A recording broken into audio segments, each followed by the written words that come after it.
Good morning, everyone. How are you today? Hope you're doing well. Today we are learning the eighth Perek of Metzia.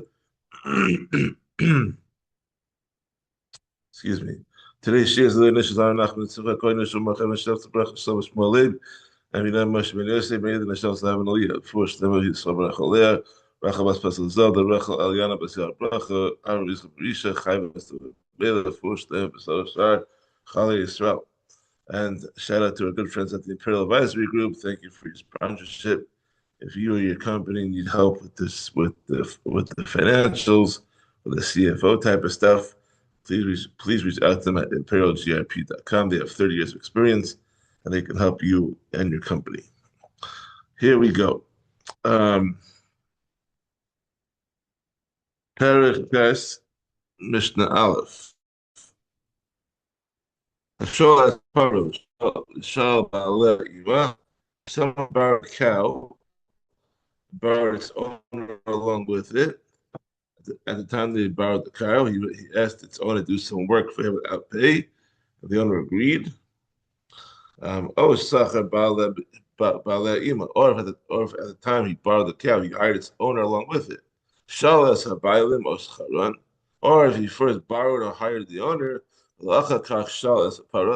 afterward, while the owner was working for him, he borrowed the cow as well. The Mesa. In each of these three cases, if the cow died, even if the owner is no longer working for him at the time, Potter, he is Potter from paying for it because the owner was working for him when he borrowed the cow.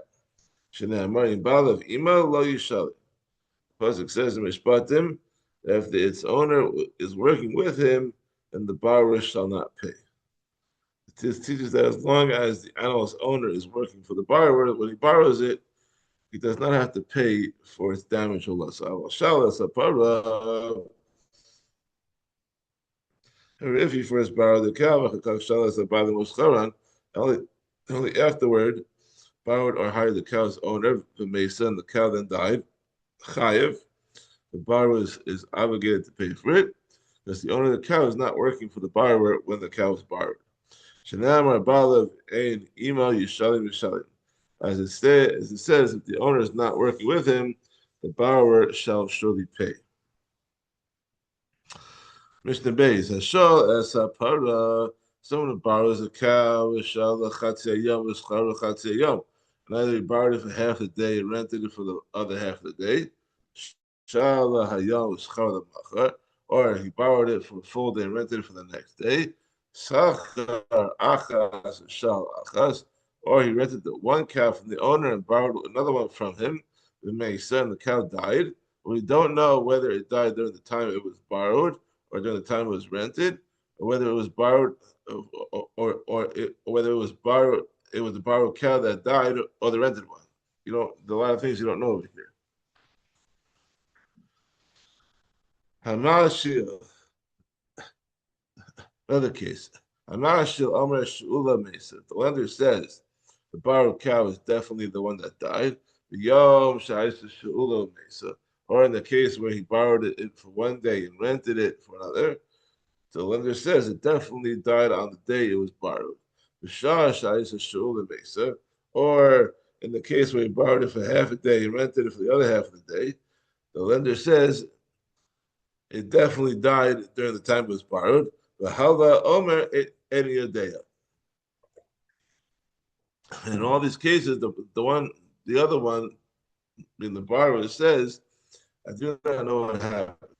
So in all these cases, the borrower is obligated to pay for the cow to free himself from paying. He's required to pay. Either you gotta swear or you gotta pay.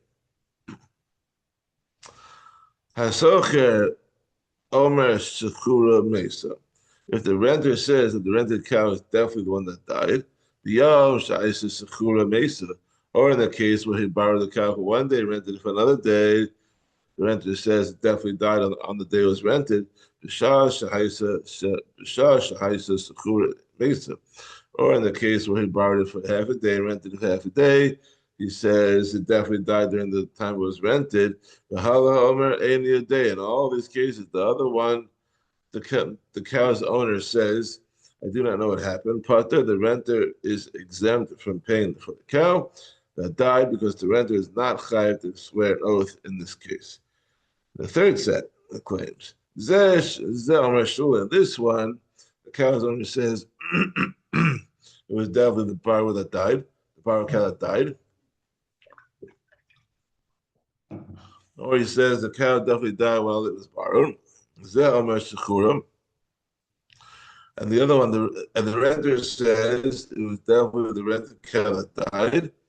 Or he says the cow definitely died while it was rented. The renter should swear that the rented cow died, or that the cow died while it was being rented, and then he does not have to pay. Since he is sure that he is right about which animal died or when it died, there's nothing to prevent him from swearing that that is true. Therefore, if he swears, he does not have to pay. And the fourth says, this one, the cow's owner says, I do not know what happened. And the renter says, I do not know what happened. They divide the loss of the cow, the borrower pays for half its value, and the owner loses the other half. Mishnah Gimel, show us a parah. Someone arranged to borrow a cow. The shulchala biyad beno, biyad ado, biyad shlucho. When the lender sent it to him in the hands of the lender's son, or in the hands of his servant, or in the hands of his messenger. Oh, biyad beno, biyad ado, biyad shlucho, shall show.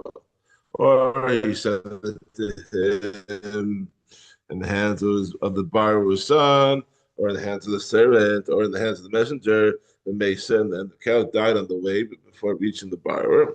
Pater, the borrower is exempt, because in these cases, the lender chose the person to bring the cow.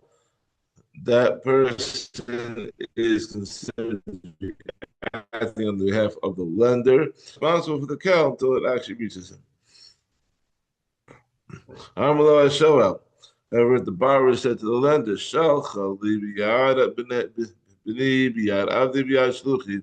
send the cow to me in the hands of my son, or in the hands of my servant, or in the hands of my messenger, or he said, send it to me in the hands of your son, or in the hands of your servant, or in the hands of your messenger. In other words, the borrower chose the person to bring the cow to him. Or even if the lender said to the borrower, I'm sending it to you in the hands of my son, or in the hands of my servant, or in the hands of my messenger. Or he said, I'm sending it in the hands of your son, or in the hands of your servant, or in the hands of your messenger. And the borrower said, send it, no problem. And then he sent it, and the cow died on the way before it reached the borrower. The borrower is chayav to pay for the cow. In all these cases, the one bringing the cow is acting on behalf of the borrower, and the cow is already considered to be in the borrower's hands, and he's therefore responsible for it. And so too, when the borrower returns the cow, the borrower sends back the cow as someone he chooses. He is still responsible until it reaches the lender. Therefore, if it dies on the way, he must pay for it. If the lender tells him to send it back with a certain person, that person is acting on behalf of the lender. Therefore, if it dies on the way, the borrower does not have to pay since it has already been returned to the lender. Mishnah Dalet, if someone trades a cow for a donkey, and after making the trade, there's discovered that the cow had given birth, we do not know whether it gave birth before the trade took place, in which case the cow belongs to the first owner of the cow, whether it gave birth after the trade took place, in which case it belongs to the new owner of the cow. And so too, if someone sells his shikha kananis, and after selling her, it was discovered that she had given birth. We do not know whether she gave birth before the sale, in which case the child belongs to her first owner, or whether she gave birth after the sale, in which case the child belongs to the new owner. In both of these cases, in this one, if the seller says she gave birth before I sold her, so the offspring belongs to me, and the other buyer says she gave birth after I bought her, so the offspring belongs to me. Yechakli divide the value of the calf or the child.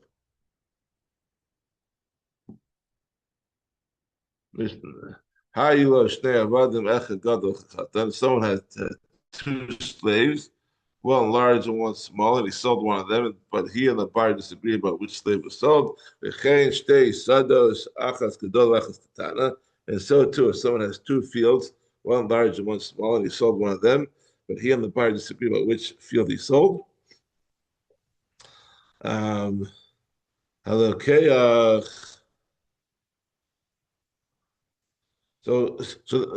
regarding this, there could be four different types of claims. So we're going to discuss these claims now. The first claim, the buyer says, I definitely bought the large slave or field. And the other one says, I do not know which one I sold. The buyer has the right to the large one. Since the seller would have to swear an oath in this case to free himself from giving the buyer what he claims, and he cannot swear since he admits he does not know, he must pay the claim. The second set of claims, Omer Kata the seller says, I definitely sold you the small slave or field. Bahala Omer Eli and the other one, the buyer says, I do not know which one you sold me. Ainly Alakata, the buyer has the right only to the small one. The seller is not chayiv to swear in this case because the buyer is not making a definite claim.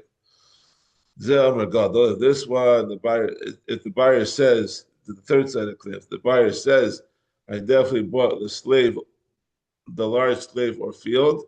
This, and the seller says, I definitely sold you the small one. The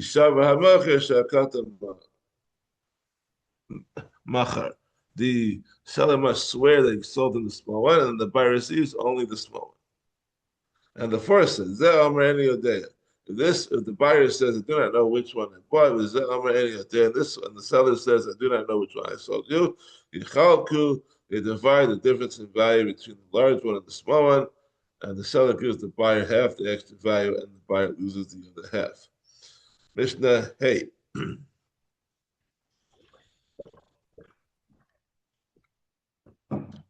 Hamocher, so the eighth person sells his olive trees to cut one to someone to cut down use for firewood. The buyer did not cut them down right away and them grow in the seller's land. But Asu Pachos reveals this up. In the meantime, the trees produced olives of such low quality that when they are pressed, they will yield less than a quarter log of oil for every saw of olives. The law is that these olives belong to the new owner of the olive trees. Um, yeah. Us reveals this. So, however, if the trees produce olives that yield a quarter log of more of oil every saw of olives, and both people claim the olives. Ze'amer, Zeisai, Gidlu.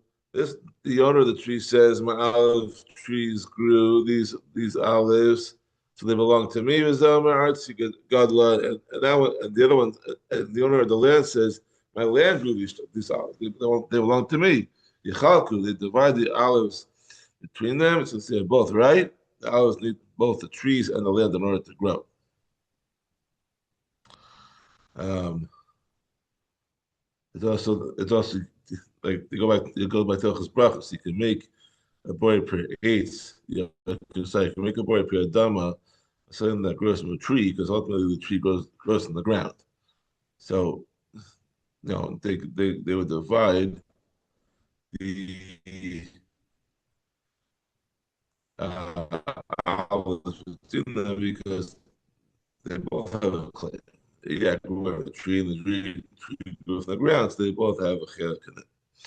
Shatav Nar Zesav. If a flooding river swept away some Pharaoh and deposited them in his neighbor's field where they live. And this one, the owner of the tree says, my olive trees grew these olives, so they belong to me. Zeh Omer Artsi Gidla. And the owner of the land says, my land grew these olives, so they belong to me. Chalku, they divide the olives between them for the first 2 years, and after that, all the fruit belongs to the owner of the land. Mishnah Vav. Ma'aski buys a chaver. Someone rents a house to another person without specifying how long the lease will last. Imos HaGeshem in Yochel Hotzil Ben Hachag Bavad HaPesach. The owner cannot force him to leave in the winter from the from Sukkot until Pesach, those 6 months, because almost all the available houses are rented during that period. It's difficult to find any place to live because everyone wants to be indoors. You must however, if he wishes to have him leave during the wintertime, he must tell them in the summer, at least 30 days before the start of the winter, when houses are still available for rent.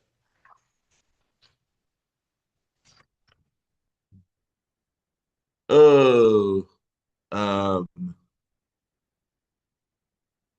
but okay, and and also if he wants the tenant to leave during the summer, he must tell them 30 days in advance. This is regarding towns. But however, in the big cities, where many people want to live, it's always difficult to find houses to rent. Whether he wants his tenant to leave in the summer or in the wintertime, he must 12 tell them 12 months in advance. Chaniyos, and regarding stores that are rented,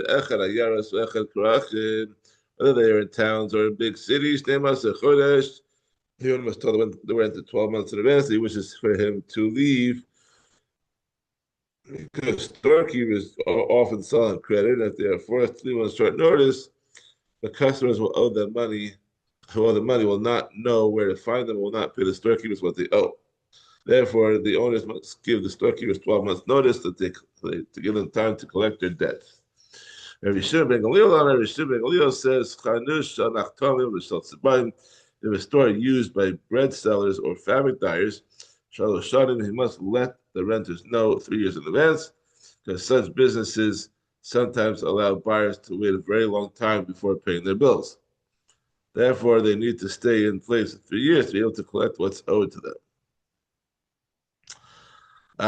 Going back to renting a house. Mishnah Zayin. Hamaskir buys the chaveru. Someone rents a house to another person. Hamaskir chay bedelas beneger over minol. The owner must provide a door for the house, a bolt to secure the door from the inside, a lock to secure the door from the outside.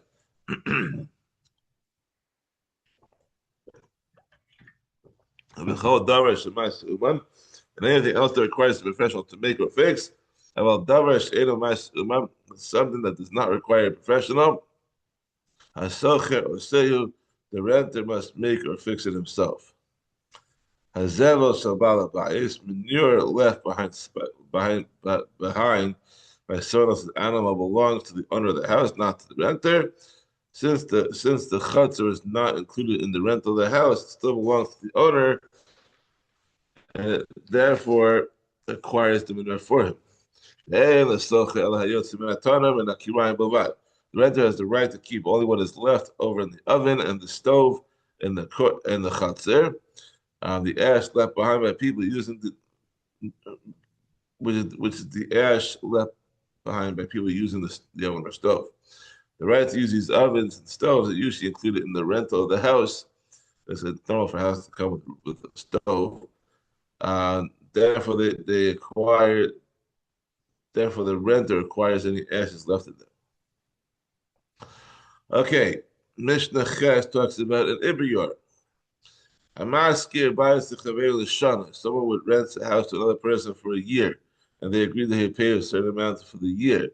It's abra shana.